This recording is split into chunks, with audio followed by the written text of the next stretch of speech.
Right center-ish side is going to be Liquid Sheth. And I just want to say, if you're at a Barcraft, chug your entire beer right now because this could be his last game here. And, of course, you know, traveling very far. I think from Florida, something like that. He's traveled pretty far to be here. He lives in Florida. Yeah, generally resides in Florida. And up in the top center, it is going to be Liquid Taeja, who is one of the more recent acquirees, whatever the word is. More recently acquired? Yes, there you go. English is hard. It is going to be Liquid Taeja. So Taeja now only one game away from fighting his way into another game that he could potentially then earn his way also, into Championship Sunday. I don't know the exact updated scores because we've been casting for quite a bit here, Rob. Yeah, it does look like 1-1 there. Yeah. And so that means if Taeja wins this game, then he's got to be in a good spot to attempt to go to the next part basically tomorrow. But you got to remember that every game lost works against you. So, you know, it's going to come down to we could have a potential tie, and then that tie is broken based on the percentages of wins that you've had, which kind of makes sense. I mean, if you're winning more, then you are the better player and should probably continue through the tournament, which makes sense to me. But on this map, with these cross-spawn locations we have, we could be seeing a very, very long game here. Yes, so also worth pointing. Oh, hey, Taeja is the youngest player in this tournament. That's wrong. He's only... That's actually wrong because it was funny. I was talking to Sean before the tournament, and he's like, "Oh, I need to change that graphic." So apparently they used the wrong file. But Illusion is actually 17. Yes, yes, he is. The last 3 words are correct. But yeah, Illusion is actually only 16. Right. Taeja is only 17. I was like playing World of Warcraft at 17, trying to struggle through like 1,000 rated 2v2s, and these guys are like at these tournaments performing very well, defeating some of the best players out there. And I got to hand it to him, man. To be so young and so talented, these guys could be great players, even better players in just a year or two.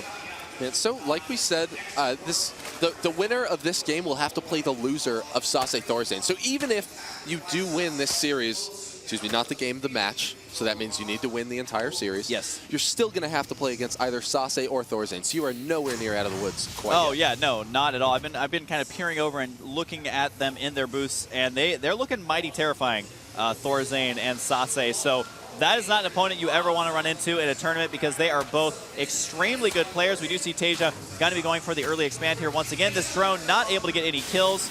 Almost was able to, but he will escape barely. He was saved by his drone health regeneration. And he does decide, hey, man, I'm regenerating HP. I'm going to go in for the kill. Can he actually get it? No, he can't. And if both of those SCVs were able to connect, we would definitely see that drone go down. Now, that single SCV has 10 HP remaining. So it would take Taeja essentially falling asleep, I think, to lose it. I'm actually surprised that he didn't just repair it. Just 1 more HP means that drone would need to connect. But that's true. We have seen that Sheth is just going to be pulling it back. Yeah, the Rambo drone is going to be heading back on home. What does Sheth have going on in his main base? It is going to be just his spawning pool is done, his expansion is done, and he's throwing down a Roach Warren in kind of an interesting spot because where exactly would Taeja have to look to spot this? You have to run this awkward angle down here because there's destructible rocks right here. And I'm curious to see if Sheth is actually going to use this Roach Warren or if it's just kind of just in case. Maybe we're just going to see Sheth go for a really big 2-base play, which could potentially work if Taeja is going for a fast third and if he just continues to macro up. Because as we saw, really a lot of the beginning of the game ends up being a good amount of setup, right? You're going for your upgrades, you're adding on your buildings, you're getting to a situation where you can produce all of the medevacs that you want for the heavy marine army that we've seen Taeja continually go for. And looking at that larva count, Sheth could potentially be saving up to pop out a lot of roaches, although we see him just continuing with the drone production. Yeah, he does have enough supply to make a lot of roaches, and I think roaches would be powerful in this situation because if you think about the roach, I mean, the roach and marine range is about the same, but the problem is that you're going to be having these barracks right here blocking the marines from actually engaging the roaches. So what that means is Sheth may actually have an opportunity to destroy 2 barracks, which of course is going to greatly hurt the production of Taeja, but Taeja going for no add-ons, but adding a total of 5 racks, and the SCV managed to make it all the way in the main base. Did he spot that Roach Warren, though? No, he did not, and we do see 5 roaches on the way right now. And so also we see that Taeja is adding on his 2 refineries extremely late. So that means that he's really just going to have so many Marines out here. He was prepared to have to produce a lot of those. And now, he got out there really quick just to eliminate that Zergling so that Sheth has no idea what's going on in the front of the base. Wow, look at the bunkers, excuse me, going down for Taeja. He may be expecting a Baneling bust. Did he like, must just know. No, he hasn't. I've been checking what he's able to see in Sheth's base, and he must just know how Sheth plays. I wonder if it's because of this third base down here. He actually built a bunker here, which I don't think I've seen in quite some time, but he knows that, hey, there's no third base here. It's at the 7-minute mark. I've seen Sheth expand as soon as like the 3:45 in some of these games, so Sheth is going to be aggressive here. These Zerglings are not going to be useful. I think what's going to really happen here is you're going to see Roaches positioned right here, trying to attack this one barracks, but with so many bunkers already established, I think Taeja's going to be okay. Well, actually, Taeja, yeah, it all depends on when Sheth is going to hit. Is he going to be able to get out a few additional units here? We see all of those Roaches now focusing one of the barracks on the left side, and now we see the Marines are getting prepped and ready to be attacking from up on the high ground. Now, they can't really attack those Roaches from so far away because the barracks is just such a large building. Now, we've got the SCVs getting in there, trying to repair, but I think there's just enough Roaches to be able to finish that. Meanwhile, the destructible debris on the right side are also being worked on as well. Now, there is an opening there. Oh. Yes, and now Taeja replacing the barracks. Now, there's enough Roaches here that he can actually just go in and finish that barracks once again.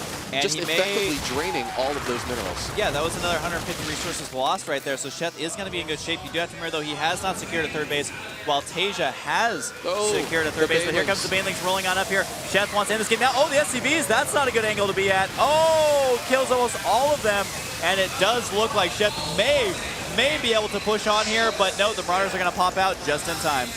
That is now 19 workers killed for Sheth, so he was able to get in there and do a significant amount of damage. Now, meanwhile, Sheth has also taken his third behind this, but we can see that Taeja is not afraid. He's throwing down a command center anyway. Now, that means that he is going to be in vision of that destructible debris over on the right side. So now he's going to know that that threat is there as he moves over a Marine and a Marauder to handle that.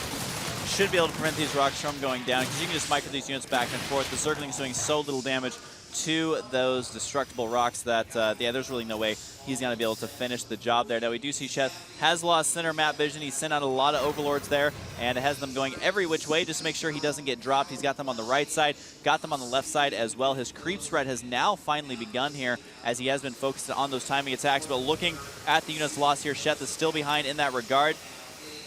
And I hope that Taeja remembers he does have a command center in his main base that he can use at any time, but continuing to build this fourth command center on 2 bases, which is kind of peculiar, but it's going to give you a lot of energy from mules and a lot of workers for when you finally do expand. Right, man, Taeja does whatever he wants. I don't think that he's really looking terribly far into the late game here. He doesn't need to quite yet. Like, this is going to enable him to effectively finish out mining those 2 bases much sooner. Oh, yeah. Sheth now losing a couple of those lings as he also, we see Taeja pushing out just a little bit. He does now have combat shields and stim finished, and he's just starting up his infantry upgrades. We do see that the SCV count's looking pretty good, 50 to 58. Sheth has not been able to make huge waves of drones that he would definitely like to have at this point. I mean, at the 11-minute mark, the amount of drones that Sheth has right now is not very good, and that's because he's been going for that early timing attack. And one of the things that even Sheth was talking about is if you kill, you kill a bunch of Koreans SCVs, that does not mean they're by any means out of this game. They know how to rebound, they know how to go into desperation mode, and they know how to keep themselves in the game. That's exactly what we see. He does spike up in minerals because he salvaged all of those bunkers there. And I'm curious to see if he actually tries to kill the third with this army, or if he's just trying to feign a little bit of pressure. Well, I mean, he really actually doesn't even have to feign pressure very much here because, so number one, he's got that extra command center, so he could potentially get off skins. Oh, man, but he is going to be forced to run off that creep immediately. Oh, wow. No, and the Lings get in for the surround, and this is really big because now Taeja has pretty much lost almost his entire ground army, and he already salvaged all of those bunkers. The expansion, oh, no, that's not the Zerglings, that is Overlords. The Zerglings may be running up there immediately. Now, one thing I want to say is Taeja, even though, yes, he did lose that army, he also focus-fired the majority of those Banelings. He was actually individually clicking on those Banelings. And again, that's what we've talked about before, is Banelings aren't free, so even if you're losing units and you're killing Banelings, you're still in pretty good shape. We will see if Taeja ends up losing this wall, and he's going to lose the reactor, which definitely sucks for him, but he is going to hold on for the most part and be able to swing back and forth to protect this location. Oh, and we see Taeja is now trying to hold from his base desperately as Sheth breaks through, and now we see Taeja scrambling around, stimming up there to try to do what he can to stay alive. There's just not enough Banelings in there for him to really fight that just quite yet. Now the Lings have continued down onto third base as well, and he's losing more SCVs left and right. Sheth's worker slaying count now rising up to 24. Oh man, a huge surround onto that orbital command over there. It's forced to lift off, and now Sheth is going to be able to follow up with those links, picking off a couple of the 3 Marines there as he moves out into the natural and puts his Lings onto hold position, just trying to kill as many of those SCVs as he can as Taeja gets in for the cleanup. Yeah, wasn't able to kill too many at that location. And, you know, we saw this from Taeja before where his units just do not die. Like, why are these units still all alive? All these roaches might actually get taken out here as well, and they will be able to kill off a Marine here and there. They have to try and focus fire the ones that aren't currently being healed. But, I mean, Taeja manages to hold that off, manages to pull ahead in the supply count, even dropping down a factory right there to deny expanding at the location. And Sheth is just now getting his 4th base up, while Taeja is just now getting his 3rd back up and running. So neither of these players is in, you know, the best of shape because they both have lost quite a lot in these battles. Sheth has actually lost a little bit more. Now we have Taeja telling us that he only needs Marines to win this fight. He's adding on 4 additional barracks down at his 3rd base, so he's just going to continue that production down there. Now Taeja, we also see he's just about done with his infantry armor, or his ground weapons and armor level 2, so he's going to be at 2-2 pretty soon here. And now Sheth's got a lot of infestors finishing up. He, of course, already has the energy increase upgrade, so as soon as those pop out, they've now got 75 energy ready to fungal any incoming threats. Oh, wow. Look at all of those Marines are now loaded up into the medevacs. If he's able to land just a couple of fungals here, are we going to see Sheth? Yes, Sheth has all of his infestors controlled, and he's going to get in there and try to land those fungals. Why would he load all those and just fly directly over the creep where he knows that Sheth can see him? I don't even know what to say about that, because he knows that Sheth is going to spot that. Maybe he didn't expect the infestors to be out. Now, all of the medevacs go down. They got caught by the fungals. 3 of them do manage to escape. And I was going to say Taeja is in a great spot. That decision, though, has basically lost him that advantage, and now I would say they're on fairly equal footing. And Sheth once again following up with his, oh wow, following up with a big surround onto Taeja's remaining army, seeing what he can do over here. Now Taeja dropping down some of his reinforcements and able to kill those. Now those infestors actually don't have a whole lot of energy left. There's only a few banelings there, and now we can almost assuredly see a very big scan from Taeja, finishing off the rest of those infestors. It's looking like Sheth is going to be in a rough spot once again. Potentially that push, I think, maybe just wasn't the right time for him to try to follow that up. Yeah, I mean, this is what we've seen from Sheth in the past, is that he can get himself in great spots. He has awesome builds, great control, but sometimes he just makes that one mistake that's going to end up losing him those infestors, end up losing him that game. And right now, he doesn't even have enough energy for fungal on these units. And Taeja Marines, they do not die, so he's going to be marching down here with the 2-2. 3-3 is on the way. The Zergling Adrenal Glands upgrade seconds away from being done, but maybe too little too late here. The fungals are pretty spot on, but he has a lot of supply to make up for here. Yep, and here we have Taeja going in to land the killing blow, just continuing to spread out all of his Marines. We can see the constant army of Red Death moving across the map, all of those Marines being pumped out. 19 Marines being created at a time here, as Taeja lays absolute waste to Sheth's base. Yeah, Sheth had a good shot in both of these games, but there was just a one defining moment where he ends up losing the infestors in both the games. And it's like this endless supply of Marines now moving all the way across the map. It just does not stop. Taeja keeps up his production as he continues to move in. Yeah, this is basically a tower defense map right now with the amount of units that are streaming down here. Unfortunately, Sheth doesn't have any towers, so he's not going to be able to fare very well here. I do think that, though, this is going to be it for his tournament run. I mean, he has no chance of advancing if he ends up losing this game.